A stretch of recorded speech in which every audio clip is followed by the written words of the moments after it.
Although the Middle Ages is called a time of no change, it was not stagnant. The dominant medical theory was one that started in ancient Greece. Hippocrates did not agree that illness was caused by the gods. Instead, he used the idea of the time that imbalance in the four elements of the physical world called chaos. He said that the body had four liquids, that if they were not balanced, then you were ill. These were blood, phlegm, black and yellow bile. Hippocrates also said that being healthy depended on cleaning the body and teeth, exercising, eating well and sleeping well. He told doctors to keep notes and observe patients. He said doctors should not be in the job for fame and fortune. So even today, doctors have to swear an oath to protect the patient. This is called the Hippocratic Oath. Hundreds of years later, another Greek doctor called Galen, with a passion for anatomy, decided to seek fame and fortune in Rome. He became the doctor to the Roman emperor's son, and he wrote a lot of medical books. He was a showman, and he was very popular. He sold a lot of books. Galen used the four humours, but invented the theory of opposites for treatment, such as vomiting or laxatives, sneezing or bleeding. He also wrote books on anatomy, but because he could not dissect humans, Galen used dogs, Barbary apes and pigs, so he had many mistakes.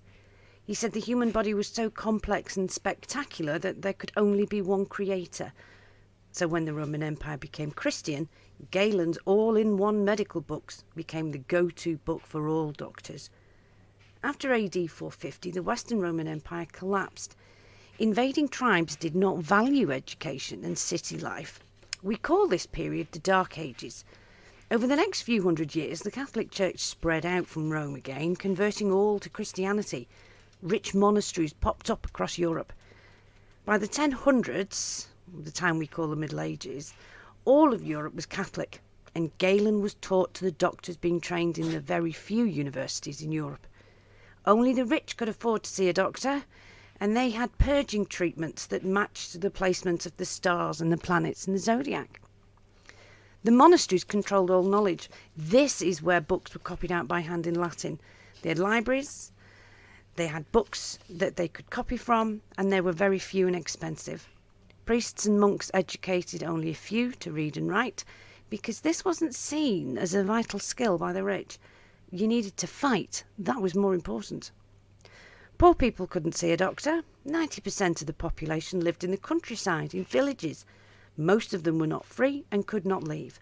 If they were ill, they were looked after by their families at home, using local remedies passed down by word of mouth, usually mother to daughter. Poor people in villages had access to barber surgeons and apothecaries only when the annual fair came to visit or if they lived near a town. One change was the creation of towns. Large villages could raise a lot of money to pay the king for the right to be given a charter. Now the town was free of the control of the lord of the manor, so they built a wall and organised night watch guides, and they had local laws from a town council. Each town had guilds that controlled each trade to protect the members and the public. Barber surgeons and apothecaries were controlled by the guilds. This means that those members were trained in the 7-year apprentice system.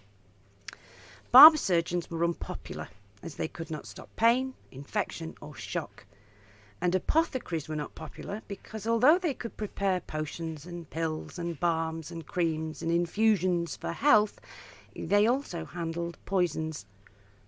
There were some improvements. Hugh of Lucca used red wine to slow infection on bandages, and his son Theodoric of Lucca wrote about Galen not being correct on anatomy.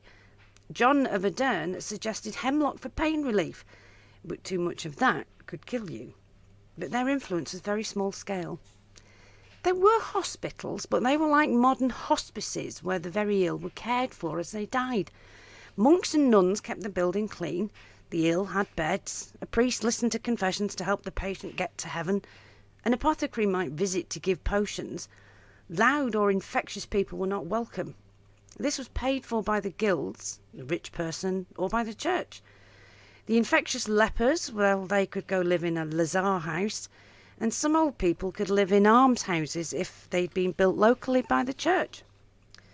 Many towns didn't have enough water or good sewage removal. Some towns did try to solve these problems, but not many. The main theory of disease was miasma. or smells spreading illness. When the plague arrived in 1348, we know that some towns cleaned up their streets, meaning they were dirty to start with. King Edward III ordered the Lord Mayor of London to clean up London. After the plague, the church opened more universities to train priests, as so many had died. This is the foundation for more knowledge progression in the future. So the building blocks of change were put there at the end of the Middle Ages.